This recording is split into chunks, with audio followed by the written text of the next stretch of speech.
money mentor. I hope you're doing well. I hope that you guys are having a nice week.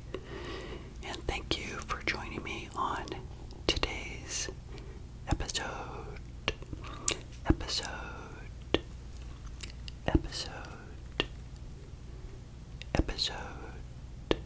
I hope you get lots of tingles from my episodes.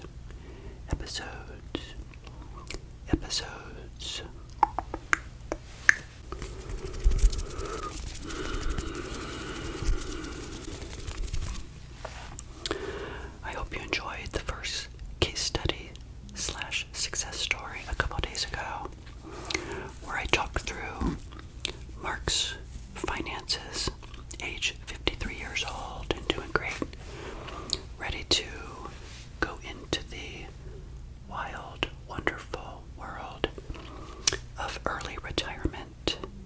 Because yeah, think about it, 55 and a half is early retirement. That's actually 4 years before I did it.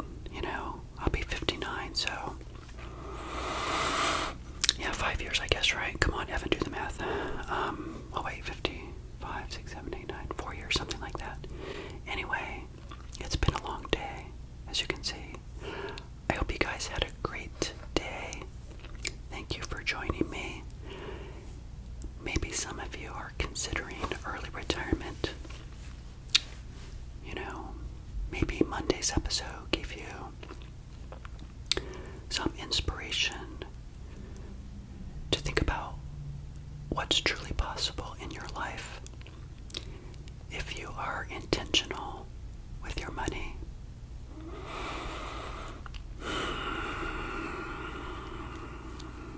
And I hope that through this wonderful medium of ASMR, you can not only relax, but hopefully learn again a little bit about what is truly possible, or what could be truly possible in your lifetime as it relates to money if you make the right choices, especially while you are younger.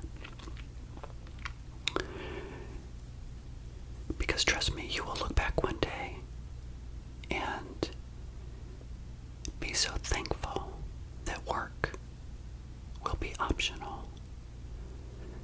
It's a wonderful feeling.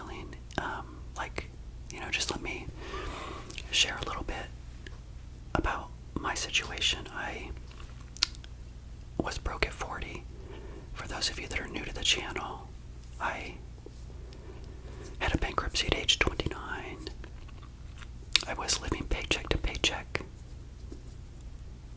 for years, even after the bankruptcy. I never thought it would be possible for me to save enough money to realize that work was optional. And I'm not gonna lie, I'm scared. I'm a little bit scared. Here it is, January of 2025. My last day of work in corporate America was Friday, January 10th.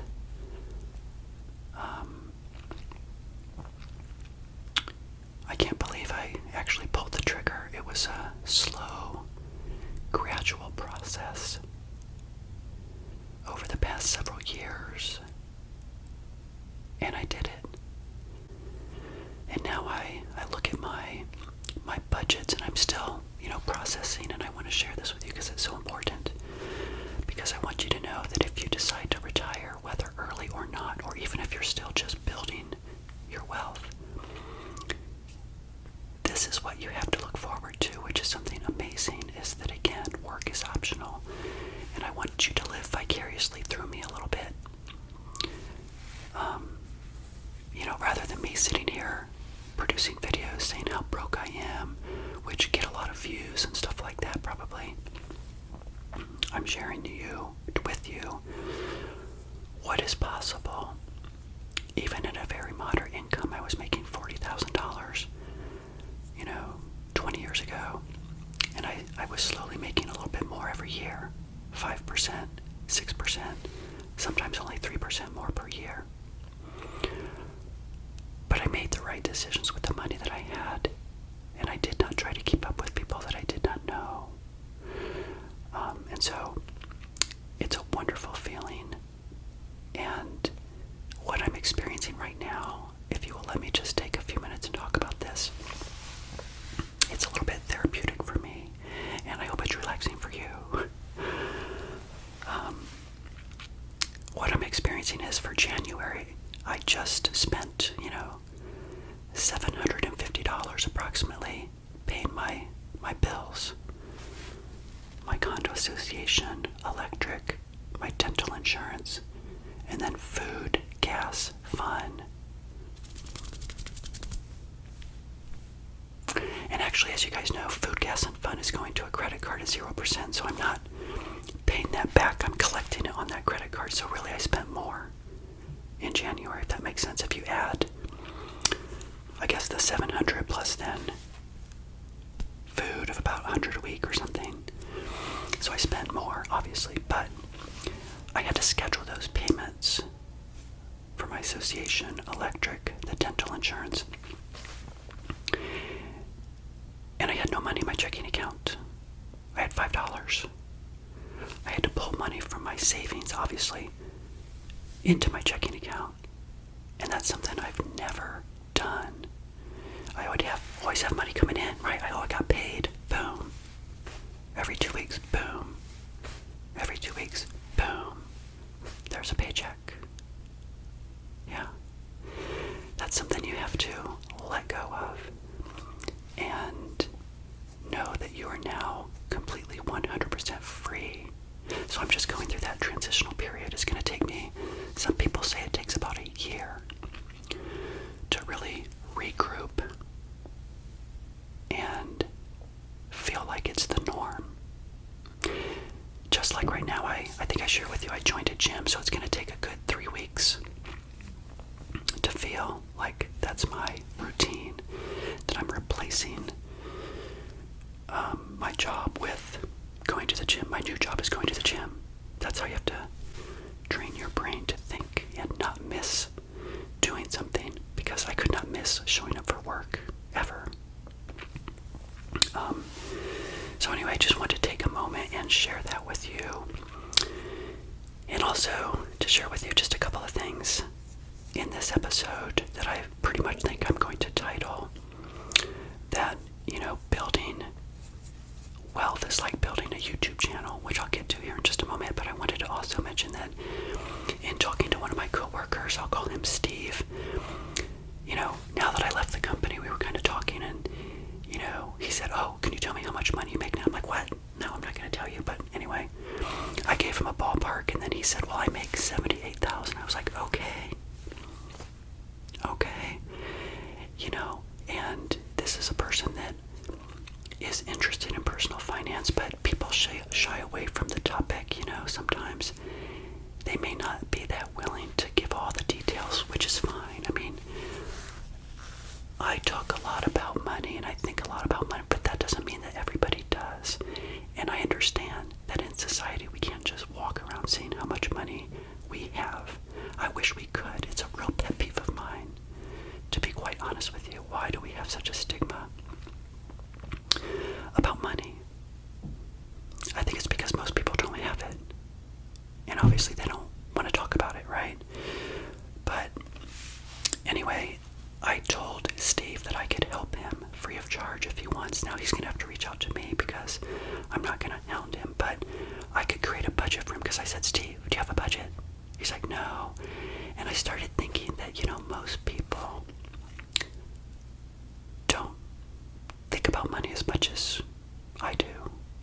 It was kind of a rude awakening.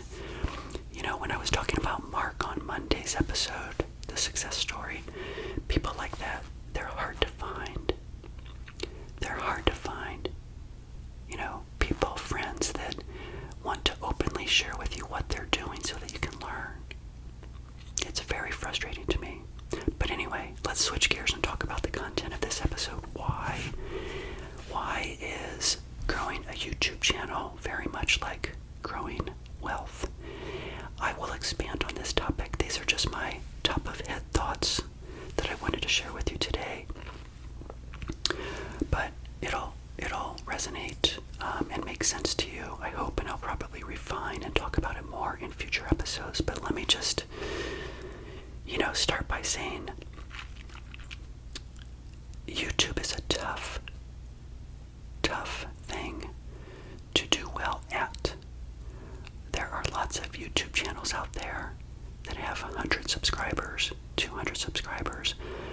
They spend years sometimes trying to get monetized. I got lucky, I guess. I monetized in about 9 months, I think it was. At the time I'm recording this, I have how many subscribers? How many of you are out there? Not of which all of you are watching, I know that, but I do have a dedicated group of people that come back and thank you. If that's you, thank you for coming back and allowing me to ramble into my microphone and hopefully give you little tingles as you listen to me. But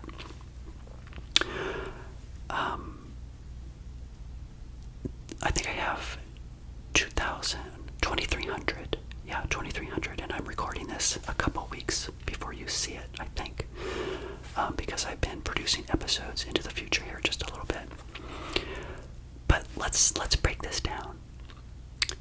I never created this channel with the sole intent of making money, and I think most people do create YouTube channels to make money. I made my money, right? I had a great job. I got to 1.6 as $1 million net worth at this age right now of 58. Quit my job on January 10th. I blended together my love of video, my love of personal finance. I almost called this the broke opera. I have a few episodes called the broke opera. Get it? Soap opera. It's not a soap opera, it's a broke opera. I thought that was a clever little play on words there, but I decided to call it ASMR Millionaire Money Mentor, and some of you pointed out to me, thank you very much for doing so, that I just recently changed it to ASMR Money Mentor. It just sounds better because I'm teaching people how to save money. It just so happens that I got to the 1.6 million. Doesn't mean that everybody has to get to a millionaire status. You have to be good with money, and whatever happens, happens, right? If you're good with money, if you start early enough, if you pay off debt early enough and you don't have debt, and if you have a large income offset with saving and investing in index funds that ride the S&P 500 or whatever index you may follow, then you're going to get somewhere. You're going to get to a positive net worth, right? It's going to be far north of that someday if you just keep doing those types of things and build wealth. But with YouTube, again, I did not intend for this to make a whole lot of money, and I'm not making a lot of money. I think in 2024, I made $700, and so far in 2025, I've made about $195. And you know what's really funny? You can sign into your YouTube app and you can look and see, like, today I made $40, and then tomorrow it updates at night and it tells you what your new balance is. It'll say $43, then $46, then $52. I average about $2 or $3 a day, I think, somewhere in there. So I figured out on a calculator, if I just make 3.5 a day, I could have $2,000 a year, I think. Something like that. Anyway, so we're not talking like big money, but I'm doing something I love. I'm sharing with people. I'm helping people relax. I'm teaching them a little bit about money. I'm hopefully entertaining them a little bit because I look silly in this hat, especially, right? So hopefully you get relaxation, a little bit of financial advice through the lens of somebody that built wealth over time. And I think that's why people come back and watch the episodes, I guess. But how we can anchor this to building wealth is that, let's say someday I get to 10,000 subscribers or 20,000 subscribers. Exponentially, if I'm still producing the content, the amount of viewers that I have that keep coming back will slowly go up as well. Just like in the stock market. Just like when you're saving a little bit of money and then that money compounds. Then you have a little bit more. You add more money to it, you get a little bit more. You add more money to it, you get a little bit more. So I think most YouTubers have to have such a love and passion for what they're doing that it overrides the money that they're making. In other words, I'm not trying to pay my mortgage. I don't have a mortgage, but my association fees or, food on the table. That's not what I'm doing. I'm seeing this more as, would it be possible perhaps by the time I get to age 62, which is when I start taking Social Security, wouldn't it be wonderful if I could make about $5,000 a year, maybe $10,000 a year? In other words, I don't care how much money I made in 2024, 2025, 2026, 2027, maybe 2028. And when you're building wealth, the same is true. Let's say you get to $100,000 in your 401k. Well, that's not going to generate too much income for you to quit your job, right? So you look at that and you say, great, I'm so happy I got to 100,000. But it's going to take another year, another year, another year, another 10 years, another 15 years, where that compounds and gets larger and larger. So that's how I see YouTube, at least for me, is that right now, if I make a few extra bucks, great. That would be wonderful. But I'm not thinking of it in terms of I have to have it. And even, at age 62, in another few years, I'll probably continue to do this. I'm sure the channel may evolve. It may look different. Maybe I'll get more creative. Maybe I'll be talking more about retirement because that's what I know. But I'll always be there encouraging young people, middle-aged people, broke people, wealthy people. I'm always going to talk about money. It's something that I absolutely love. It's in the fiber of who I am. And television production is in the fiber of who I am. And I trained for many years on the internet, so I like teaching in the form of visual communications through YouTube. And it's like I'm my own director, I'm my own producer, I'm my own creator. I'm the floor manager, I'm the lighting director. I figure out logistics. I download the videos to MP4 files. I upload them to YouTube. I put in the titles. I do the descriptions. I do pretty much everything, right? It's like having your own little soap opera, right? But it's a broke opera from at least where I came from. And, again, anchoring this whole thing of building wealth to a YouTube channel, I think you have to be okay with, again, a YouTube channel may not make much money. May not make much money even in a few years. But you're slowly building something. As those subscribers go up, then the views should go up as well. You build more loyalty in the viewers that you have. They come back. And you get to a point where then, boom, maybe then the income will be relevant enough to make a dent in the offset of the need from pulling from my investments to subsidize my expenses that I have today. I hope that made sense. In other words, as you guys continue to build your wealth, and as you may decide to go into retirement, one thing that you can do is find a passion project. Do what you love. See if it can generate income. If it does, great. If it doesn't, great. But when you get to the point where you want to start withdrawing from the money you've created, the engine that you've built in your lifetime and your investments, if you can offset that with things like a pension, like Mark had on Monday's episode, wonderful, Social Security, a part-time job, income like this from YouTube, that seriously makes a big impact, even if it's only $5,000 a year. Because if you need, let's say, $40,000, but you can take $15,000, then you only need $25,000 off of your investments, which might be a 2 or 3% withdrawal rather than a 4 or 5% withdrawal.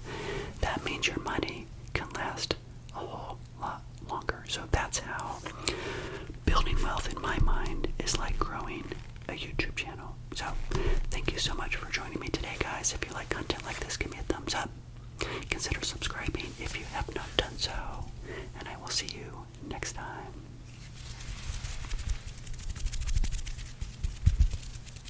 A part-time job, income like this from YouTube, that seriously makes a big impact, even if it's only $5,000 a year. Because if you need, let's say, $40,000, but you can take $15,000, then you only need $20,000. Did I do the math right? My goodness, I'm getting tired. 40 minus 15 would be 40 minus 15 is what, 20, 25. You're definitely gonna have to make an edit here. Oh my god. Geez, how